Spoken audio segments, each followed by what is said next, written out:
Hello, a very good evening to all around the world. I'm welcoming to the Facilitation and Moderation Skills session from Abunx platform, and we are very delighted to have our honorable guest today with us, Mr. Zia Hassan. Mr. Zia Hassan, would you like to introduce yourself for a moment with our audience? Sure. My name is Zia Hassan. I am from Bangladesh and I am working in this humanitarian sector for last 16, 17 years. Starting in Bangladesh, and then I have a couple of experience starting in Africa, in West Africa, East Africa, sorry, South Sudan. Then I went to Myanmar, Philippines, Pakistan three times. Then I joined uh, one of the international organizations in their headquarters in France, in Lyon. Then a couple of times Pakistan, Myanmar again. Then went to Iraq, in Kurdistan, in West Africa and Sierra Leone. Then went to Pacific in East Timor. Then in Kenya. Then after that, Kenya, I went to Ethiopia, and then now I am in Philippines. So during these 17, 18 years, I was working with international organization. First one was Handicap International. Now they call themselves Humanity and Inclusion. Then with Red Cross Movement, then UN with UN OCHA, WFP, and now with UNICEF. And in between, I work in Ethiopia with Norwegian Refugee Council. And in West Africa, I work with Oxfam GB. So that's kind of like a little bit of my story about my traveling and working. Um, Mostly, I work in the last 10 years, 10 to 12 years, senior management skill set in the capacity that I had my post as country director, head of program, head of delegation, humanitarian advisor, and now I'm working with UNICEF Philippines as a uh, humanitarian work, but my post is that emergency specialist. There you Uh, go. thank Thank you for your vast experiences sharing session today with us and for your time and consideration in this Avance platform. Let me give you a little bit prelude of where I was with my series.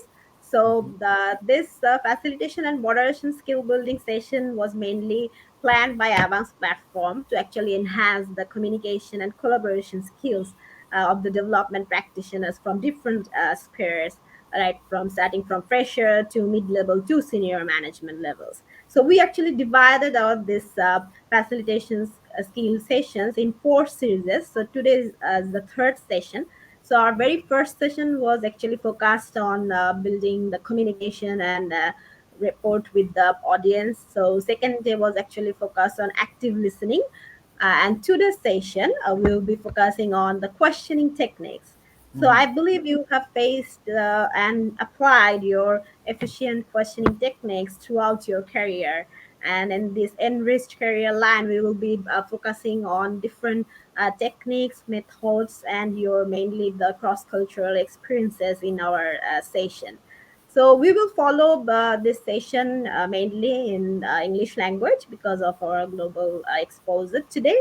Let me give you a 2 minutes preview of what Abunx values are. So in our Abunx platform, as you know, that we propose valuations of having an abundance mindset, and we believe in co-creating solutions to the critical problems, and also customize our offer, especially in training conductions, research studies, and also facilitating different sessions like strategy developments, framework designing, and facilitating different meetings, workshops. So we actually in advance believe in creativity, co-creating the solutions with the clients, and we have an age of our global community group with us because we have Mr. Julian Francis as our chief advisor with us, who is a British citizen but also awarded as the Bangladeshi citizen. So Julian is in our board, and we have Mr. Makaran from India, and he has also working experience from Oxfam. So I'm here working as the strategic management lead, and we have Mr. Shuhab Mustafa. So this is pretty how Abunx global team is currently operating. So we are always open for customized solutions, and these are very first initiative of offering a masterclass, a free masterclass actually. And today's session, I'm happy and delighted because I announced earlier that today we will have it in an interactive way. So that's why you are here, and we are really appreciating your time and effort again. So let's go into our session insights. So in our questioning technique, I will be just go very casually what we mean by questioning, what are the techniques, and then we will reflect and come to you how you applied it and the different spheres. So is it right? I mean, okay with you if I go with my planned Yeah, outline? sure. Please go ahead. Go ahead. Okay. So for the audience, what we understand generally by when we, see the word question, or just if someone asks you that what is the questioning means to you. So it actually reflects to me that when I have the ability to, analyze my audience thinking, mindset, and perceptions, when I have that skill inside me to know the different aspects and mindset of the audience in front of me, that's actually the questioning skills. So Mm, to me, this is a simple definition. I'm not going to very theoretical insights. So uh, what actually helps us, and why this questioning technique is important for and development practitioners or experts, naturally it is actually helping us to create a dynamic and engaging learning environment, because at every sphere of our career, whenever we want to run a big team, you are actually operating very diverse team members in very cross-cultural environments. So effective questioning, I guess, always have encouraged you, to share the thoughts, ideas, and perspective that actually stimulates the critical thinking and problem solving in a diverse group. So my first question towards you would be that as an program head or team lead, as you have worked before leading a team and program head in your previous experiences in Manila and East African and South Asian other countries, Africa especially. So especially in the cash programs and food security and other programs, when you are leading a diverse team in very different cultures, so how actually these questioning techniques uh, helped you, or how important it is for an team lead? Thanks for this question. I think it's important to understand that all of our what we are doing in the humanitarian and development world, it's the data. The data is very important. Based on the data, we take decision. Based on the data, we go in certain way. Based on the data, we prioritize that what is needed and what is essential for the beneficiary.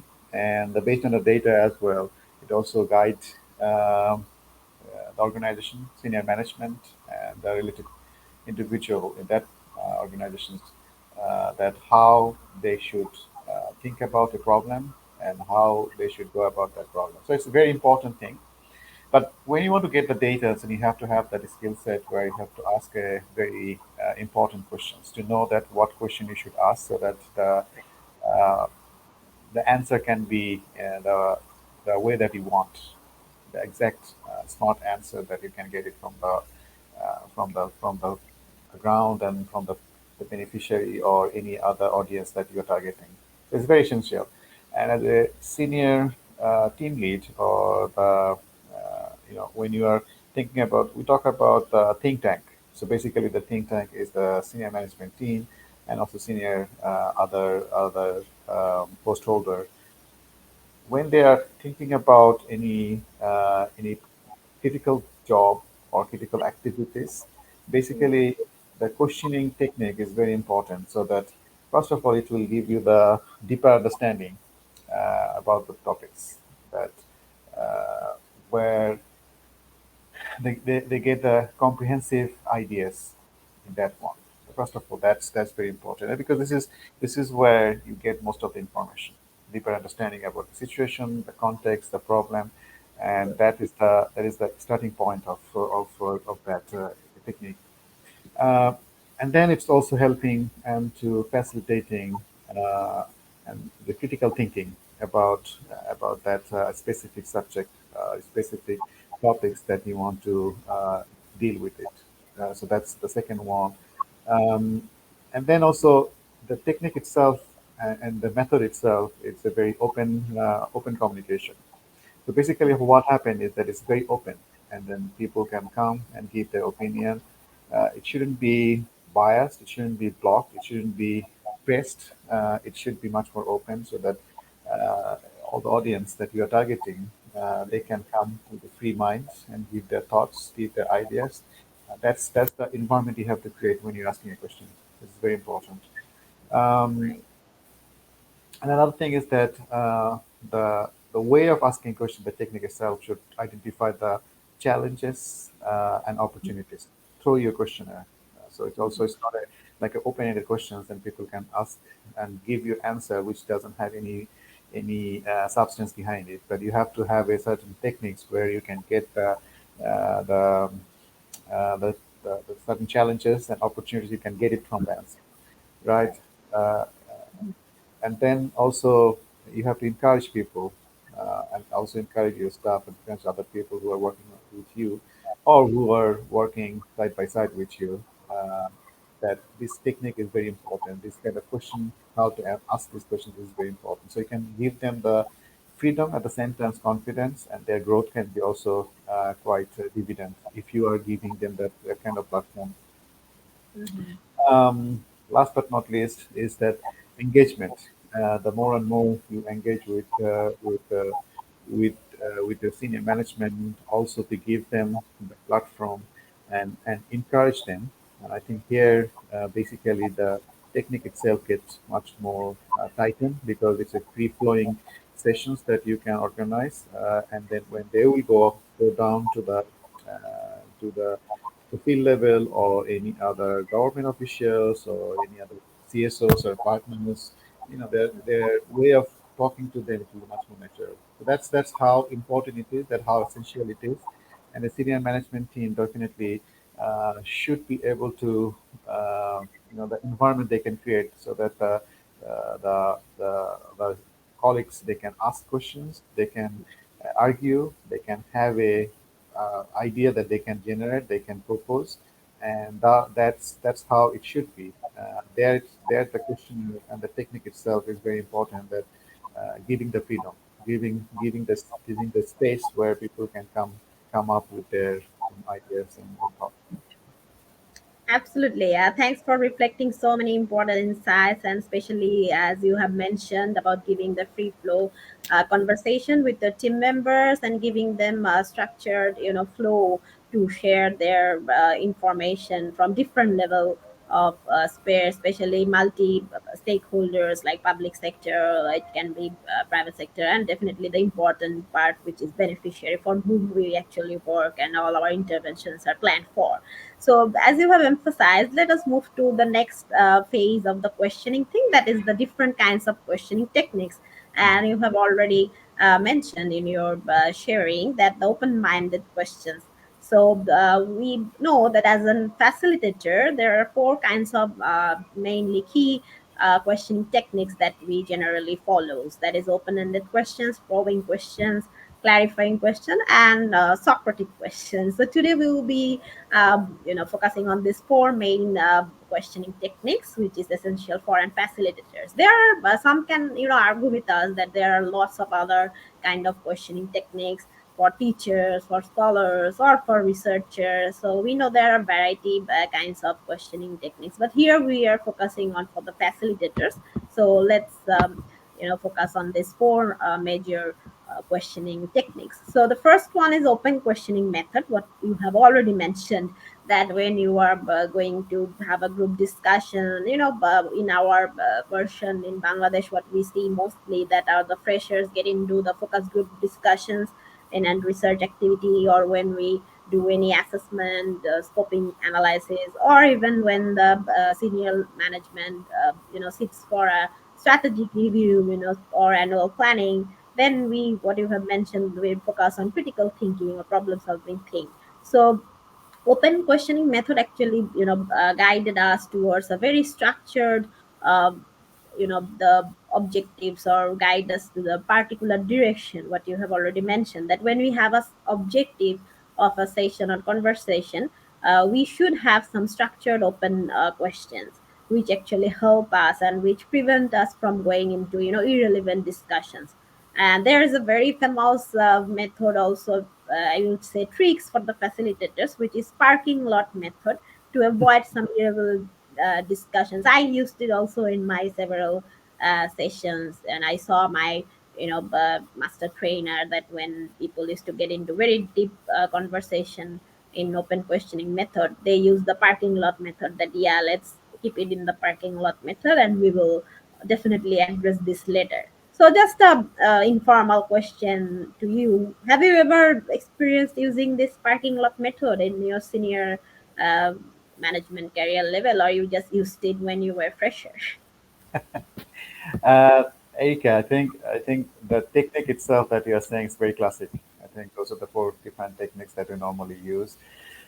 But keep in mind that I would love to see that you keep the technique as it your base, but then when you go to context, scenario by scenario, and the individual people that you manage, sometimes you can also see that you can learn from the local context, that how the local communities they're doing.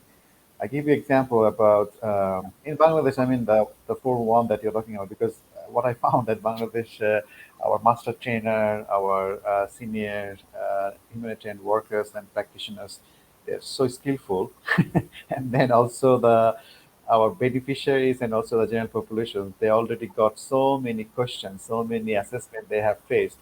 It's Right. kind of like without preparing anything, they can answer it. They can ask these questions and they can sit down, and it's very nice. But if you come to, for example, in Africa, for example, some of the techniques that we are talking about, they're very classic, like open-ended questions, parking methods, FGDs, where you keep everything in your hand that nobody will go out from the discussion. Sometimes it doesn't work. What happened is that you give the topics to the community leader, and community leader, on behalf of you, will ask the question as they used to organize their community.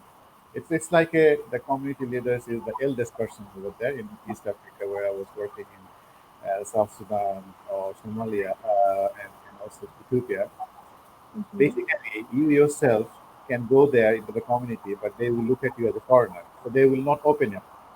So what Right. happens is that you just give the topics that this is what I want. For example, you want to know the uses of water, how much water the community they are using in dry season and in the normal time. Or you're talking about food security, what they do. Or you're talking about DRR, for example. What are the local techniques and local methods they use for the early morning? Basically, they will sit down with you, but then at the same time, they will not give you the information. They will give you the information to the local community leader. The community leader will normally give you the information. Uh, Sometimes it's much more a drawing, or sometimes it's bringing you to the place that where they have these water point and this and that. So basically, you have to draw that sort of techniques on the spot, and I like that fact, and I like that kind of experience. I'll give you another example in Pakistan. I was north of Pakistan where we were working for in 2009-10 after the flooding, and we went to the north of Pakistan next to the Afghan border, and we had these Afghan refugee camps. They were there living in Pakistan last 40 years. First of all, I went there, and they don't want to talk to us because I don't have the beard. So whole communities they just look at us. They don't want to talk to us.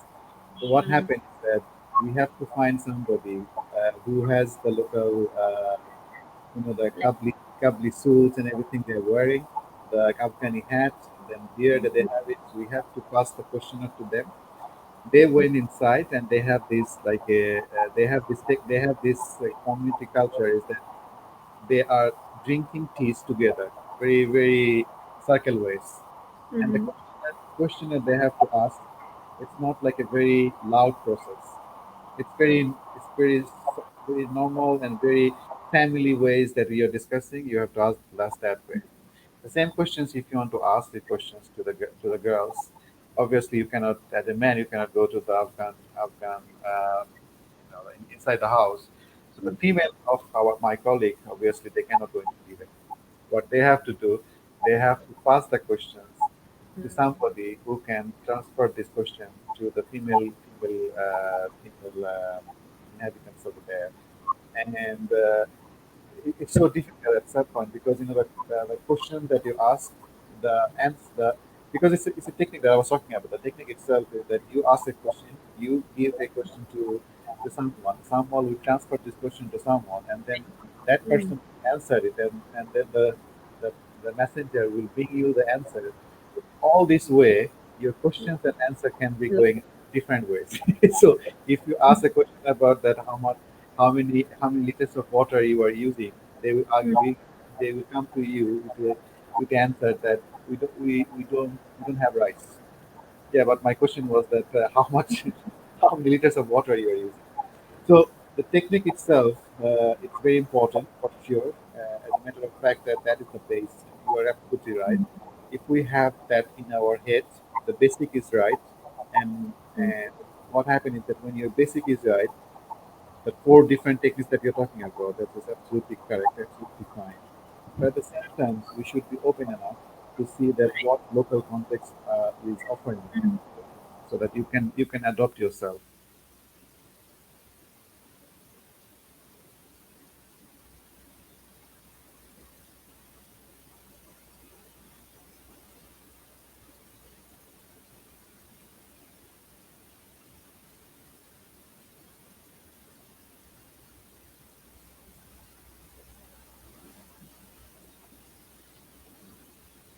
So in this,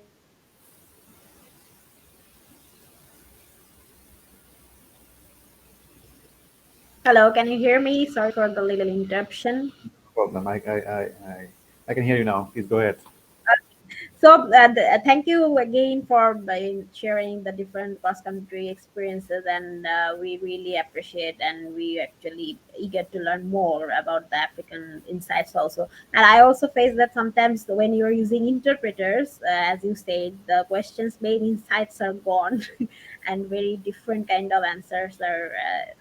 Then on your way. So in our first episode, what we have highlighted on that building the rapport and breaking the ice with the audience or beneficiaries would be your first agenda to facilitate in a better way if there's no language differences. And what you have mentioned is very important when we are working in very different contexts. You have worked in very different programs and interventions, also incorporating, including the peace missions also, and election preparedness or emergency responses.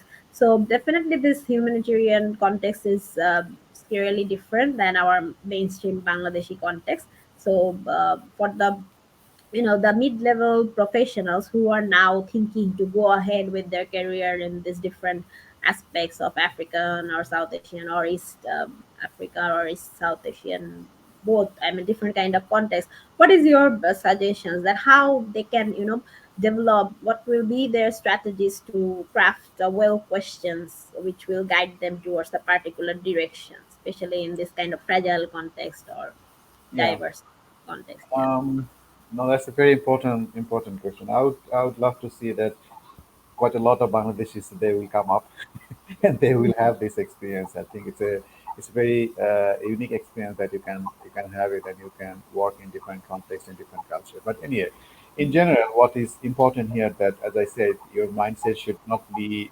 limited with a certain techniques that you came to know from theoretical point of view. So Mm-hmm. that is the most important part of it. If you want to work in these sectors, yes, theory can give you a platform, but it will not give you the full circle platform itself. I think it's important that you have the theory, but at the same time, you should be much more open to adapt yourself and to utilize the local resource. The most important part of it here is that we normally come from different countries, different backgrounds, different experience, and we think that we are expert or we are In the village we go that we are coming from the city. Mm-hmm. Actually, you have less knowledge than compared to those people who are living over there. They know better than you. So that's the fundamental of all sort of discussion. You have to give the respect to Right. the people on the ground, and they know better than you. With my little experience that I have, I always think that as an expert, probably you are just showing yourself that you are expert, but actually, if you want to find a solution based on Mm-hmm. any specific topics, you should also indigenous way of dealing the situation and the problem. I think that's the best way to learn it. And then, of course, you can analyze it and you can see that which other way you can deal with it. So that's important. And then your curiosity should be there. If you don't have the curiosity culture we call it, the curiosity culture is not in, if it's not embedded inside you, probably you will lose that sort of opportunity where you can interact with the new context. You can lose the opportunity where you you can get the new information, new knowledge. So that's curiosity culture should be there. And then you tend to have, I mean, as I said, that I'm not talking about everybody, but most of the time, what happens is that we don't want to listen to the people who are suffering, or who has the knowledge from the local context. So you have to have a listening skill that you are listening. Right. By nature, we have two ear and one mouth. So basically, you have to speak less and you have to hear more. So that's God is already giving you the indications. And that is that technique, that idea you have to apply when you're going to the field, meeting Right. the meeting the beneficiaries, meeting, I don't know, whoever the audience. You have to listen more, and that way you can get more information. Um, then uh, what also important is there, even in a country, in any certain country, in Bangladesh or wherever it is, you have to also be very careful about the local culture, that how the local culture is. You have to be very careful about that because, as I said to you, you in Bangladesh, if you are in the city, probably your way of interactions with men and women will be easy. But if you go to any of the local community in the village, you cannot do that. Mm-hmm. You cannot go inside the house as a man to ask the question to any woman. The same goes to if you go to any Muslim country. So you have to understand those sort of things. And some countries you have to ask the question to look at face to face. Eye contact is very important. Some countries, some contexts, you shouldn't do that. So Right. it's you, as I said, you have to understand the local culture, and then this local culture will give you the idea with that. Also, the other technique, I mean, the important part is that when you are asking a question, it can be individual, it can be group session. You have to bring everybody in that conversation. You have to have that sort of skill set. Otherwise, probably you will be limiting yourself to discussing one person or two persons, but not everybody will be participating. So that skill set is very important that you have to engage with everybody. Maybe one person they have some information or some techniques that probably you don't know or information you don't know, the solution you don't know, but maybe other person they, they have it. So you have to make sure that they can come together. And then also, what also is important is that you listen carefully, try to adapt to the local culture, bring everybody on board. But at the same time, you also think about that when a certain question you ask and you get the feedback, you also give the feedback that yes, that is very interesting or that is very very important. You appreciate that sort of information that you're getting. At the same time, you give a feedback, counter feedback that all right, so I asked a question about that how many liters of water you are using per day. They said 10 liters. Then so, oh, that's very interesting. What about this 10 liter? Is it for your drinking or is it for your household use? That sort of things that you have to understand. You have to know the techniques that one Right. answer can also bring you to the next level of different questionnaire. So you have to do that one. And last but not least, when you have all these techniques are in your head and in your practice, because it's a practice, you cannot just listen to it and then you can go and you can do it, because it's practice. This Mhm. practice you have to do it more and more. More practice you can do, the more you practice, the more you can learn more you will be acquainted with, and your experience will be much more richer. So, yeah, it's a very interesting and intuitive way of doing the learning. But if you are not patient enough, and then again I say that you have to be patient enough to give yourself time, and then also to understand more about the local context, culture, and then probably you will get the most out of your questionnaire techniques, your questionnaire and answer that you are looking for. Yeah, rightly you have mentioned, and definitely as you have mentioned, the four and five key strategies that building that mutual respect among the responder and the questioner, and also understanding the local context and using and applying the local resources, and the curiosity level, which we have natural curiosity. And definitely you have mentioned very important insight that we have covered in our last session, which is listening skills. And Hmm. we do believe that it's very important while you are facilitating and using your questioning skills, and as you have said, engaging all the participants at the common level. And I strongly believe, and very important insight that you already mentioned about that maintaining eye contact, because we covered in the first lesson. But as you said, that yeah, in every culture we actually can't do and practice everything. Definitely we have to adapt as per the local culture and context. So you have already directed me towards my next phase of the session, that is probing questions. You already mentioned some of the insights also, that when we want to ask follow-up questions, that you have already mentioned as an example, that how many liters you are using and what purpose you are using it for. So then we are going into in-depth discussion. So probing or leading questions are those kind of questions what actually we designed to go into more deeper directions, or to know more insights. So it gives us the clarification about the people in front of me, especially what different level of their respondents, and to get the common understanding on the topics what you have mentioned, very important session. Because sometimes we saw that there are these arguments in the plenary or in the community, that some is saying I use 3 liters and other is saying 7 liters. Then the interpreter get confused that, oh, what should I inform to the question or interviewer, that should I say 5 liter or 3 liters. So then we ask them some more probing on leading questions. So it actually sometimes helps us to also facilitate, in to avoid the vague or ambitious discussion objectives also, because a probing question leads us towards the direction where we want to focus.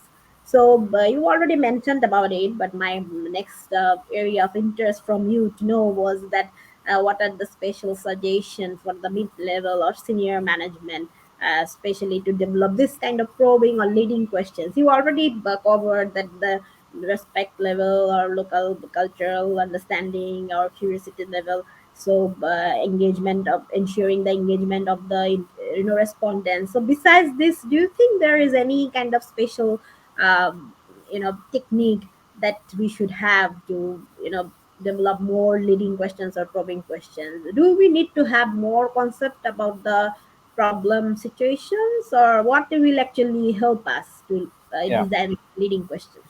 So this is the experience, I would say, because you're talking about the senior level, right? Because Right, yeah. your target group is senior Mhm. practitioners or senior level staff. Basically, Right. the senior level stuff, when they're talking about something Mhm. specific ideas, specific problems, specific topics, you need Mhm. to be very cautious and very careful that you know the ins and outs that issue, so that you know what you are looking for. If you Mhm. don't have that in your head, it will be super difficult, because as you are a senior, and obviously probably it can be both ways. It can go horizontal relationship, or it can be go to vertical relationship, where you can go ups and downs. Then you can ask the question. But as a senior person, your idea and people will look at you.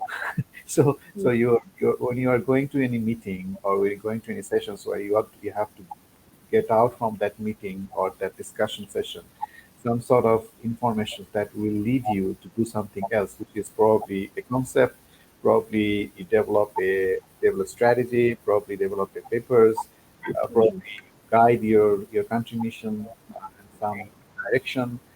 You need to understand and you need to study the subject itself very carefully.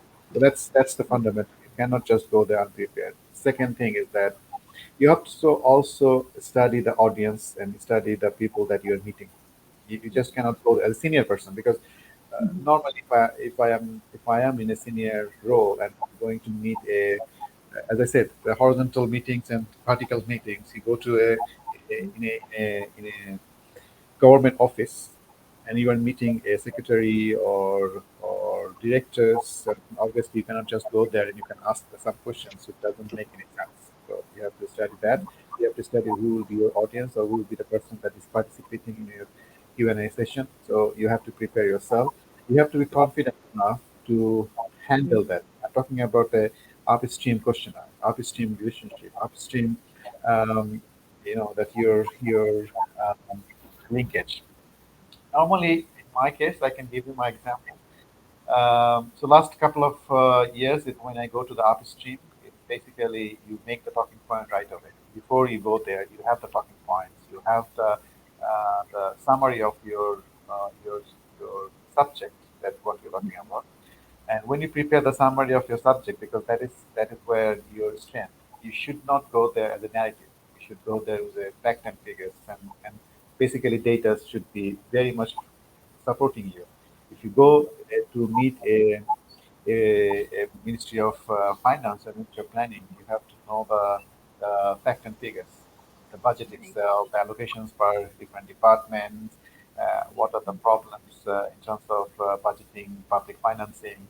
I'm just throwing ideas. So normally, when you go to meet the minister here in Philippines, for example, probably not the minister because it's a difficult way to explain it, but we go to department heads or ministries.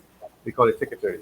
When you go to meet the secretary, you have to go to certain figures and fact and figures, certain areas, certain fact and figures, problem itself, what are the consequence, what are the impact level.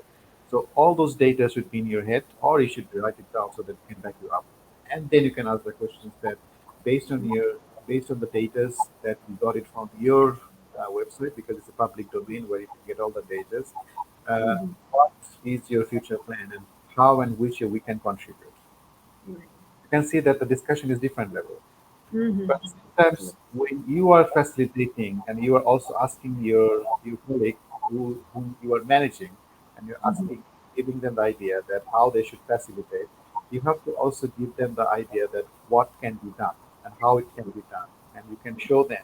Uh, much more on the doing by learning, but rather than learning by doing. So first of all, they can come with you, and they can also see that how you are doing it, or how any other person who are very good in their job, the facilitations, the questions, the techniques, they know. We should encourage the junior staff to follow that, understand that, absorb that, conceive those sort of notions and the practice that are happening in front of their eyes, and then they can replicate it afterwards. So that's the vertical way to teach your colleagues. Normally, what I do, I the fresh people, fresh staff that they are joining, even though they are quite experienced, because you know how we are working into this area, especially in the UN systems, that normally most of the people are already quite up there. It's very few and far people they're coming with a fresh. But there are some volunteers, the UN volunteers, they're coming. There are fresh graduates are coming. What we do, them in our wings, 6 months. That's a that's like a corporate decisions. That fresh whoever is fresh is coming into the system. They will get 6 months, learn about all these techniques that we're talking about. The listening, learning, absorbing, following, body language, the talking point, even how to prepare, how to talk, and how to explain. the facilitation skill set, presentation skill set, all these things we try to give them the idea. So you can see that first of all, you individual, that when you go to meet with a very high level officials. Second, that if you want to bring your colleagues who are fresh, just joined, just fresh from the university, just joined, how you groom them. So that's the difference. I don't know if I have asked if I have answered your question. Yes, absolutely. And we are heading towards our next phase also. You have highlighted very important insights on probing question developing skills. Like besides the contextual knowledge, we have to understand the pulse of the, the I mean, sector, or even the people's scale of work, scope of their operation, because these all are important besides the context. I still remember when I went to Philippines from Oxfam, we visited different layers like the Lantapan. I went to the Lantapan municipality, and I saw in the mayor's office they have the very important plannings, which kind of vegetables in which pockets they will produce in each quarter. So I was really mesmerized. And the community market, I went there. So people loved me for one reason. First was my appearance. Some said that, oh, your nose are like Filipinos, so we believe you are from our people. So I was saying, no, I'm not. But the first technique that I used, that yeah, I became very friendly with the local people.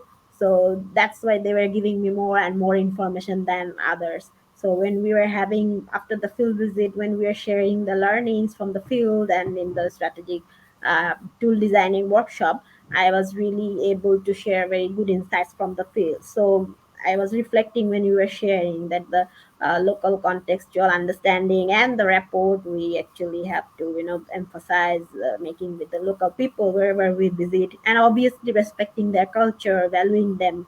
And of course, information is a power. So whenever we are coming with the field insights at the higher level, then it's the game of the information play and in analyzing those situations. So definitely there's no alternative rather than having much information about the sector, the field, what we are focusing on. So clarifying question, what you have already mentioned, is the next type of questioning techniques after the probing questions that we mostly see. That it actually helps us to hold and clear understanding on the topic what we are discussing in a meeting, or prevents any kind of misunderstanding or confusion when you are handling any conflict situation, especially or in a fragile development situation where you are dealing with very critical moment, like in the response, emergency responses, or planning with different strategic level, especially as you have mentioned, the ministry levels sometimes have different pulses. Whenever I went to the Ministry of Agriculture, I saw they are sending me to Ministry of Finance, like, no, go to the finance ministry. So uh, sometimes very difficult situation comes up where you have to actually clarify it, because some people have those misunderstanding that they will first ask you something. And sometimes what you have mentioned, another thing that's also very important, to be open minded when we are going for leading or probing questions, because sometimes as an experts we hold a very strong mindset that yeah, I know everything. I mean, sometimes we have a pre mindset, asking before questioning them, we already made the answer inside us. So this is very important to what you have mentioned, that become open. And you have those pre informations or pre context, but we should not be rigid towards our own understanding that yeah, these people will say this. So that's also very important. So clarifying question is also giving us those scope to get out from that confusions, or get to know about the challenges at the field level or the different critical thinking level. And also in the corporate meetings, apart from our development sector, when we were dealing with private sector, we saw that their jargons, their business analogies are completely different than ours. So to propose a win-win situation, we absolutely have to have those clarifying questions within from our side, that yeah, what we are meaning about community groups, what we are meaning about our alliances, because for them it sometimes is the alien words that we use in the development sector. So clarifying questions are also important, as you have mentioned, in dealing with different spheres. at policy level, because they also don't understand development sector jargon. So in questioning development, we should be very careful regarding what terms or technologies we are asking or focusing on. So next was a very interesting technique which is called Socratic questions. So these were named after Greek philosopher Socrates because of deep thinking that you have already mentioned, that we have to have information about the sector, the context, the people, the culture. Uh, so that's a blended of everything when you have to ask Socratic questions to the group. So it's actually for the deeper digging to design the challenges, assumptions, and encourage the critical thinking among the group.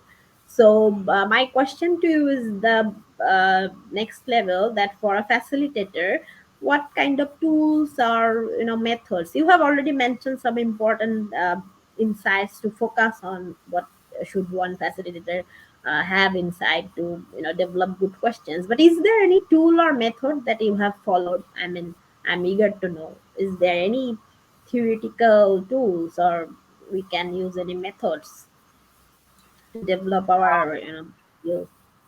Yeah, I think as I told you that there are a lot of tools, lot of methods are there, but the practical form is that if you were a it depends on this question that you're asking, that whom you're asking. If I am a Right. fresh that I'm entering into a situation, that this question Mhm. can be interesting for me to ask. But if you ask me the questions that I myself to tell these things to the junior colleagues, or the Right. colleagues they are just Pressure. entering later, or the mid Mm. level, I think there are a couple of Right. things that we have to understand is that you have to study, as I said to you, that you have to study the culture, you have to study the topics, you have to study the audience that you are meeting, you will discuss. So that is your job. That's nobody can do it. Right.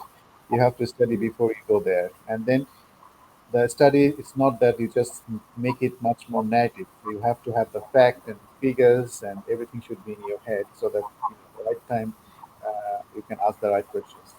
Uh, Mm. the and then also it's also important that it's not a shame if you're in a like mid level or senior level, that you Mm. can ask for mentorship. So Right. you can ask them, certain people, they're very good on this sort of technique. They know how to do it. They're seasoned campaigner. Their job is to only ask the questions, and then you can have that mentorship. And then some office Mm. culture, they're just also very conducive, where you can see that Mhm. you can develop your leadership skills, your facilitation skill set, your TOT. Normally they do it, so it's not a shame to ask about it. It's basically you Mhm. have to open it up and you have to say that I need this support. Uh, Right. Another thing that when you're going somewhere and you meet somebody, the first thing is that you have to observe and you have to learn from others, because that's Mm. that's that's your learning mechanism. If you don't have that in your systems, probably you will lose a lot of opportunity. Uh, Again, from the beginning, I said that when you are somewhere and you are with the conversation, you're part of the conversation. Your job Mhm. is to also listen. You should be a good listener. If you are not a good Right. listener, then probably you will miss a lot of good information, and that's a very imperative, and that's a very pressing issue that you have to have. Your system should allow you your individual attitude, and that should attribute to this. If you don't have it, then you can have a bad reputation at the end, because you will miss a lot of information.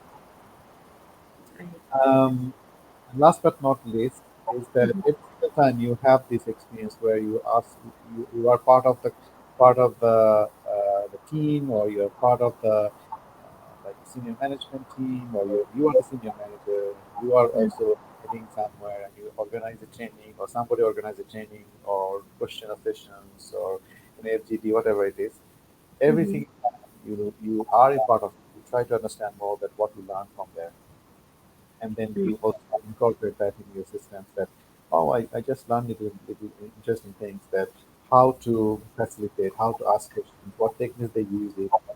The good thing from each sessions, you can take it out, and then you can bring it to, and you can keep it for you, so that you can use it later on.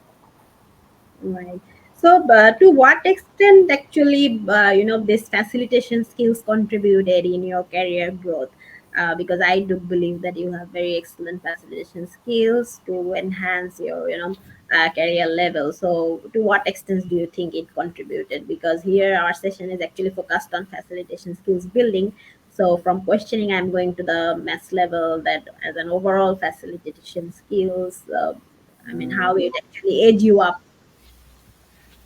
I bring it to the practicality. I am not in a training center. I am in a implementing agency. Let's say that is part of that way. Facilitation for me, if I look at the facilitation skill, is that how I can transfer a idea to my colleagues so that they understand that what I want. That's my facilitation skill, right? That's what I want to see from my speech. That is Mhm. important. My, that information sharing and also convincing capacity, right? So that's all is a package.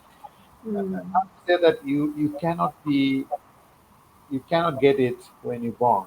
You have something in you, and then of course you have to master it with your experience. As I said, learning, doing by learning, observing other people, and then knowledge management is very important, where you can read, mm, you can ask for mentorship. So it's basically you have to have that. Otherwise, it's a very competitive area, and also mm, it's very difficult for as an individual to go from there to somewhere else. If you don't have that skill set, if you don't have that, it is such a demanding atmosphere that unless and until you have that skill set, even mm, your communication skill, for example, your facilitation will come later on, but if your communication skill is not very good, then mm, you are already sidelined. And it's a very competitive world. mm, Basically, that's in that way. I'm quite fortunate that I came from a Bangladeshi background, and our way of facilitating is we don't like to go in front of the dais. We always try to go behind or at the back in the row. We don't raise our hand to ask question because how I will ask question, how people will think out about my pronunciation, my grammatical mistakes will be there, this and that, or these questions that I'm asking is it right or wrong. Those sort of anxieties are always hitting you. I mean, that's the mm, normal because our education system is so much not giving us the opportunity where we can counter ask question to our teachers and our professors. So that's why our way of upbringing is much more just listening and taking notes and not right. raising your hand. That Absolutely. also you bring it to your system. But as a whole, if you want to go step by step and you take a senior position, if you don't have the facilitation skills, if you don't have that communication skill, it will be super hard. First of all, to do your job. Second, to convince other people. Maybe you are very good in terms of the Mm, specific subject that you said. Probably you are very good in PRR. You know everything, bits and pieces mm, of PRR. Know how everything. You know the techniques and how to develop the PRR proposals project. You know how to implement it, but you don't know how to express it. You don't know how to disseminate that information. You don't know how to convince people of that. You don't know how to communicate this to the beneficiaries, to the government, to your partners, to your colleagues. So then people will not understand that what you are doing. So that's basically up to you. And it's not like you do it. We talk about today and then tomorrow you can develop it. It's a gradually you have to develop it. And unless and until you apply yourself, you put it yourself into the shoes, probably you will not get into that mood. Absolutely, I do agree with you that it is very important to hold that attitude, and practicing has no other options than enhancing the skill. Absolutely, I agree with the cultural problems also. But nowadays, I think we are encouraging the freshers and also the mid-level professionals who are working with us to come forward. And we should not think about who is thinking what, but we can develop our questioning skills. And you have stated in our conversation that it's very important at the level that with whom you are talking, what you are asking, and how you are questioning. So this helps you to structure your questions pre-mind. So we have a question from audience, Zia Bhai. So the question is that could you please explain a situation where your facilitation skills were challenged by a participant who seems resistant to engage, and how did you handle it? Who is this participant? It can be, I face in several training sessions where, No, no, no. where I said who asked that question? Oh, sorry. So this is the question is asked by our dear Shoham Mustafez because I think Ah, he faced it sure, right. yesterday. Yeah. Um, lot of time, and I think that is the beauty when you are going somewhere. That's why I said that before you go to somewhere, you have to prepare yourself. Sometimes what happens that people will not accept what you are saying because of the diversity, because of the way you are speaking. Probably they don't understand. Because the subject matter is so sensitive, because also it depends on the sometimes it's the resource management. So the resource management is very sensitive. So obviously, if you talk about that, probably they will not accept it. So many times it happened in my career that you go somewhere and then you try to discuss something and people say no, we don't want this. Thousands of examples are there. What example I should give it? Oh, I give it the example about Bangladesh. So I went to Modbaria, my favorite Modbaria, and we after Sidor cyclone we went there in Modbaria, and then we tried to we select a village and we want to construct that village from zero to 100. For example, that village was completely destroyed. The the flood the school, college, school, madrasas, roads, houses, every single thing was destroyed. So we tried to build it from the scratch. It's a quite a massive project. And then I went to, there was 998 houses were there in the village. So I went 998 houses with one of my colleagues. And then we selected 996 house to be rebuilt. Two, we said no because their family structures were quite good. The owner of that house, he has five or six sons. They're working in Japan and in different countries in foreign. So obviously they have the money and they have the massive amount of rice or paddies coming every year. So they have the money. So we didn't select that to family. And then what happened is that we tried to discuss with the family members. They didn't understand why we give the house to this family. The house owner or the eldest person in that house, he was super angry with me. So obviously, next time you went there and then you try to discuss that, these are the criteria. Uh, these are the criteria, sir, why we are not selecting you. So obviously, he doesn't want to listen to it because it's a loss for him.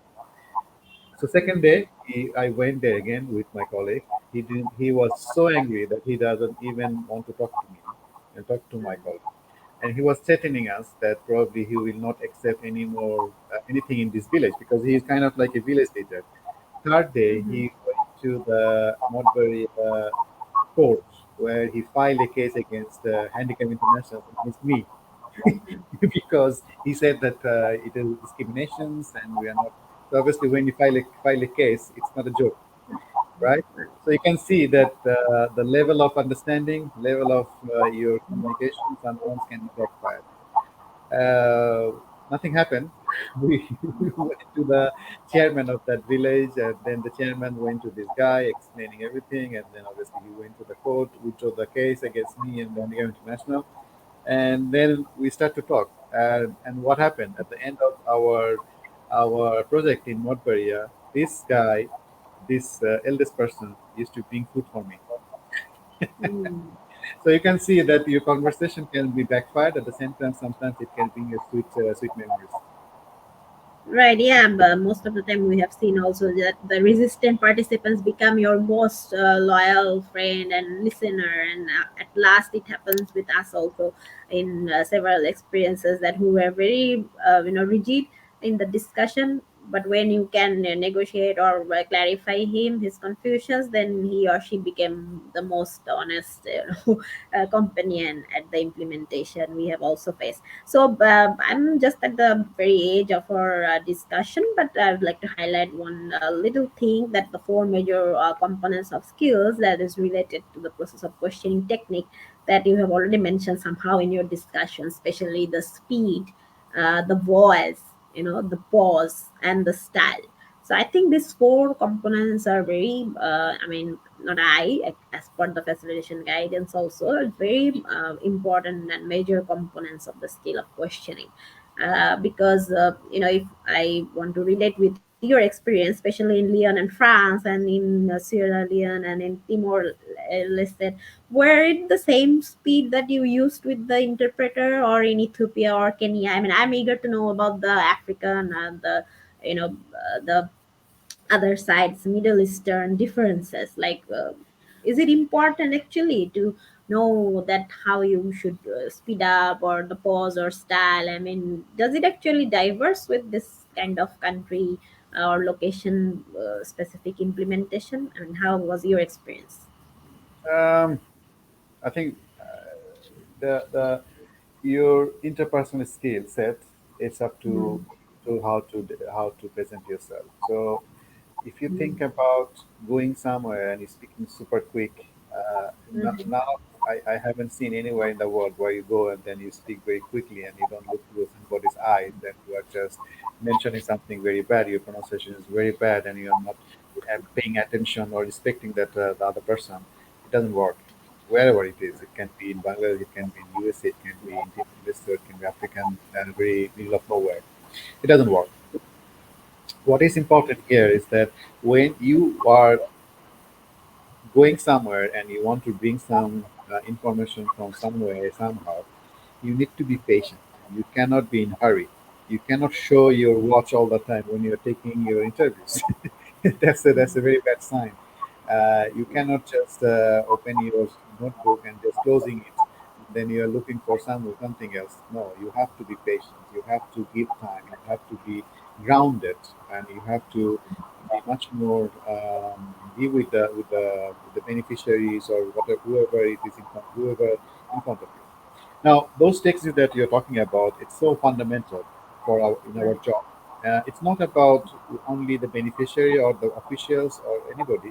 It's also your colleagues, and at the same time, even if in your personal life, you have to think about that. You cannot just deny the fact that you are speaking so quick and without respecting others, and you then think that other people can respect to you, but that's not possible. That's a different attitude. But in the professional arena, especially, I'm talking about the couple of audience that you cannot just show your lack of skill set in these aspects. Is that when you are meeting with government officials and the local authority, you need to be very careful about that. You have to right, show, you have to be patient, you have to show respect, you have to be on your own, to be affirmative that how the local norm says on what you have to do. And Erica, when you came to Philippines, they have a certain norms when you go to any government officials. You cannot just right. go there like that, Yeah. and you cannot just go there with the jeans Sure. and shorts. You cannot do that. You have to have the official dress. And same goes to Bangladesh as well as some stage. And then the next stage is that when you are meeting with beneficiary, you also have to show the respect to the beneficiary. That you just with these four different gestures that you are talking about at the same time, you have to also understand that you are not the owner of whatever your project, money, whatever it is. You're not the owner. You're just like a facilitator. Those people who are on the ground, the beneficiary, they are the owner. So you have to give the respect in that way. If you think in that way, probably your life will be much more easier and your attitude will go up in that way. Last but not least, the direct beneficiary normally for always for me is your colleague. Right. That's a direct beneficiary because you're meeting them every day. If you don't show the respect and if you don't respect them, then end of the day probably it will come back to you as well because you are not respecting the colleague and probably you are not respecting yourself. So those are the three different audience that this is the This is normally your way of dealing with them. Absolutely, very precious and insightful experiences that you covered today with us in this span of time. So, but definitely, we will try to highlight this, and based on these discussions, we will try to build our next sessions, which will be focused on paraphrasing and summarizing. But before I end our this fruitful discussions, I would like to highlight on some of the discussions that we stated so far. That we talked about different kind of techniques of questioning, and also we talk mostly about what are the strategies or method that we can build our questioning skills, especially from mid-level to senior level management. If someone is aspiring to go up in their career space, what are the insights or concepts that they should inherit it within themselves, and what kind of, not actually tools, but what is the facts, and what is the techniques that we can inherit it within ourselves. Some are naturals that you mentioned right now, just right now. I believe that it's not any institutional coverage, or what we get to understand from school, because in our family level, definitely our parents sometimes tell us to respect others, but it's actually yourself when you are grown up or adulthood, or you are dealing with very diverse people. It actually depends on to completely your perception, that how you are going with your different sphere of people behavior, especially as you mentioned at the community level, obviously at your professional level, and also important at the family level.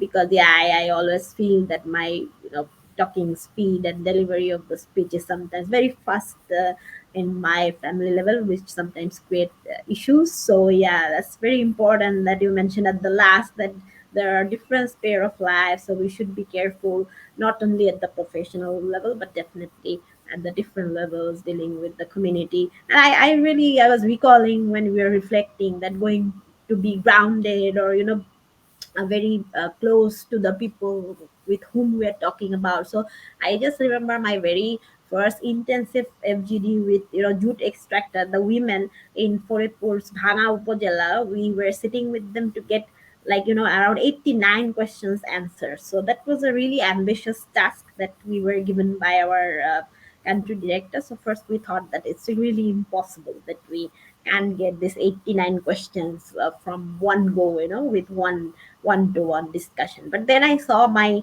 senior officers how they did it, because they just sat down with the women at the roads, I mean on the roads where they were extracting, there were some insects going on. So I saw that how they actually being into the ground. I mean, they also became like one of the extractor. And we sat at like morning 6 a.m. to, I remember that, 6 to 9 a.m. it took us, because we have to build rapport with them. Because there was a very hilarious question that one woman asked me, like she was telling, oh my god, you are so poor that you have to come here so early in the morning, and you have very less money that you have to sit with me in this ground. I was like, oh yeah. So then I have to ask her some personal questions to get into you know how her life goes on. And these are some natural instincts that we can't get from any institution or any master class or any training programs, what you have stated. So really very important natural instincts that actually help us to get that competitive edge around others. And also when we're dealing at different strategic level, definitely at the policy level or ministry level or different country aspects, because most of the time as we have to deal with our global teams also around the country, you have worked in very very diverse culture. How many countries in total you have worked? Is 16 or more?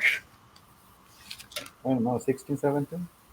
Yeah, you have to count it. Yeah. So we Abunx actually want to wish you all the best to go further more in your career line, and we believe to have you know other I mean side of the world experiences where you haven't tapped yet. So we hope to get more. So I think there was another one question which I missed, that if you would like to share your global experiences, um, I mean, if you would like to share in our future series, so we will be happy to, arrange. So, what was your insight about that? Do you want to share your global experiences, especially in Abunx platform in our next series. So if you want, then we'll be very happy to host that separately, because today's session was actually focused on facilitation skills and questioning.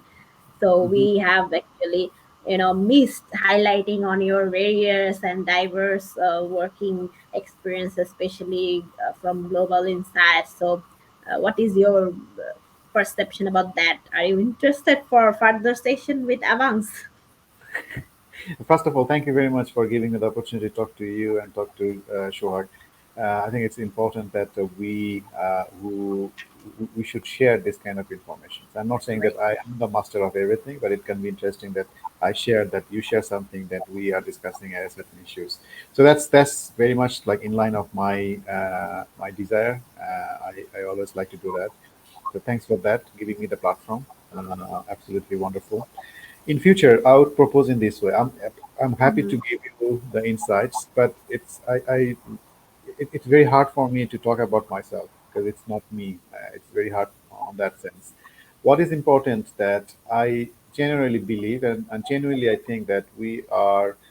Uh, when I say we are quite fortunate to be outside and to work as expert in the humanitarian world. It's a privilege, I would say, and I always believe on that.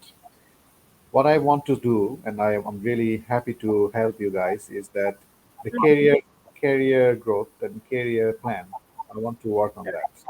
I think it's the Mhm. audience said that if we can find the audience because you need to Mhm. have an audience for that. You cannot just open-ended audience. It will be difficult.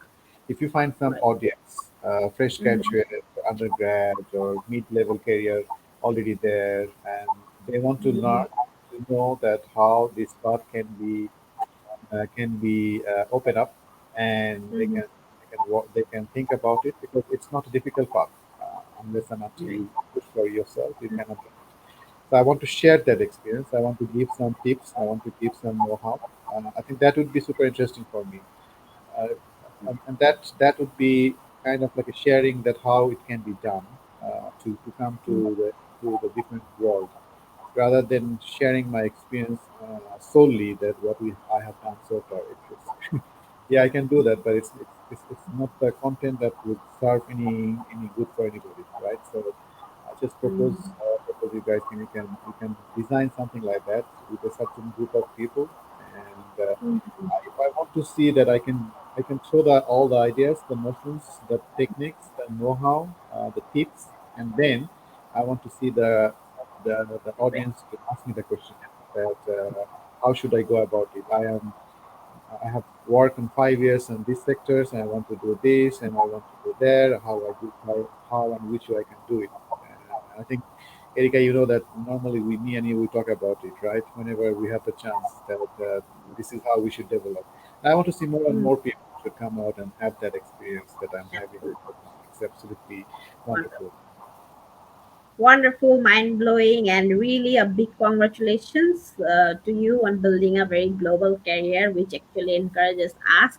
And you made it look really very simple towards us, and the very best wishes to you for all your future endeavors. And as we have, discussed today, we will be really happy to organize a very specific session with a selected group of people who are interested for further career growth or career plan developing, especially maybe we can choose also for humanitarian sector or blended, like Yeah, development sector. that would be Yeah, great. absolutely. It will be our honor to organize it for you with your valuable insights sharing. So definitely we will be really happy to organize it very soon. And thanks again from Avance for your valuable time slot from your busy schedule. I know you were working in a framework designing there, so from your bustling schedule you have managed this 1 hour, so this means a lot for us. So thanks for encouraging us, and we do believe that you will be supporting, developing the career paths of the different pair of practitioners or experts from different side of the world. So let's start from Bangladesh, and we do believe that you will be engaged in other platforms also in long run, besides Avance, because learning sharing is definitely not limited in this era. And we do believe that the more you learn, the more you share, the more you learn. And obviously knowledge is power, and in quotation, information is power nowadays. So I do believe that everyone have useful information to share whenever we have a learning conversation sharing with anybody. So thanks again for this wonderful No insight problem. sharing. Thank Thank you. you. Thank Any you. Yeah. concluding remarks you have, or any concluding statements for the all I of the think viewers? I am super happy and encouraged when I look at you and then look at the young, energetic, very smart people like you when they want to do something besides your work, the knowledge that you have. I think this is also you encourage me to do better, and that's the credit goes to you because that's how I see that our new generation, new crops are coming up. They are so smart that they can have that attitude to learn more.